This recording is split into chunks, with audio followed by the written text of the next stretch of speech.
గత వైభవం తెలుగులో, కన్నడలో గత వైభవ. మార్నింగ్ లేచి అలా ఫ్రైడే కదా ఏ మూవీస్ వచ్చాయని చూసుకుంటే కొన్ని మూవీస్ సెలెక్ట్ చేసి ఆఖరికి ధురంధర్ వచ్చినా సరే కొద్దిగా రన్ టైం ఎక్కువ కాబట్టి మంచిగా ప్లాన్ చేసుకుందాం, 3.5 hours కదా ప్రశాంతంగా చూద్దామని దాన్ని కూడా పోస్ట్ పోన్ చేసి దీన్ని స్టార్ట్ చేయడం జరిగింది.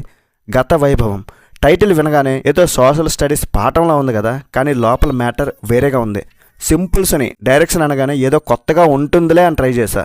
డైరెక్టర్ పేరులో సింపుల్ ఉంది, కానీ ఈ సినిమాలో మ్యాటర్ మాత్రం అస్సలు సింపుల్ కాదు. ఒక జన్మ కాదు, 2 కాదు, ఏకంగా 3-4 జన్మల బంధం కదా.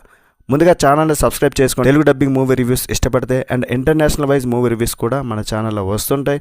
ముందుగా వీడియోకి ఒక లైక్ వేయండి, మీకు నచ్చితేనే సపోర్ట్ చేయండి. మరి మూవీ ఎలా ఉందంటే మాత్రం సీరియల్ బ్యాచ్ ఎవరైతే ఉంటారో, సీరియల్స్ బాగా ఎవరికి ఇష్టం ఉంటుందో వాళ్ళకి నచ్చుతుంది మూవీ.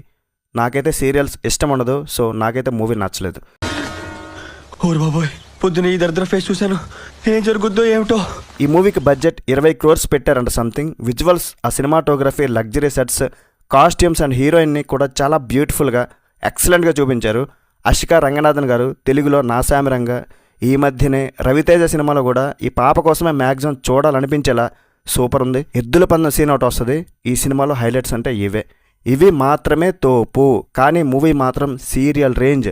అసలు ఫస్ట్ హాఫ్ ఏముంది, అసలు ఏం లేదు. సెకండ్ హాఫ్ కొంత పర్లేదు. ఓవరాల్గా మూవీ అయితే కష్టం భయ. అసలు అక్కడ మూవీ ఎంత బడ్జెట్ పెట్టారు, ఎంత కష్టపడ్డారని కాదు, మూవీ ఎలా ఉందో చెప్తా అంతే. ఎలా ఉంటే అలా, జెన్యున్గా.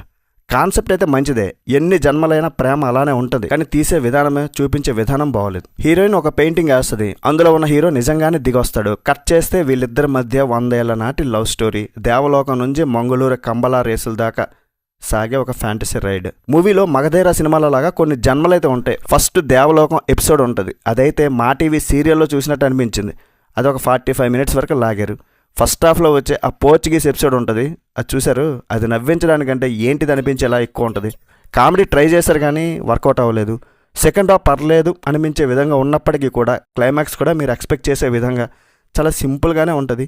మ్యూజిక్ అయితే పర్లేదు, పాటలు మాత్రం స్కిప్ చేసుకోవాల్సి ఉంటుంది.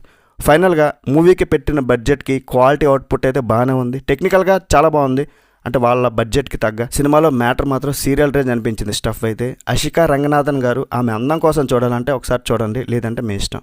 ఓవరాల్గా మూవీకి రేటింగ్ ఎంత ఇస్తానంటే 2.25 out of 5. That's it guys. Review నచ్చితే ఒక్క లైక్ అండి చాలు. నెక్స్ట్ వీడియో మళ్ళీ కలుద్దాం. బై బాయ్ అండ్ జై హింద్.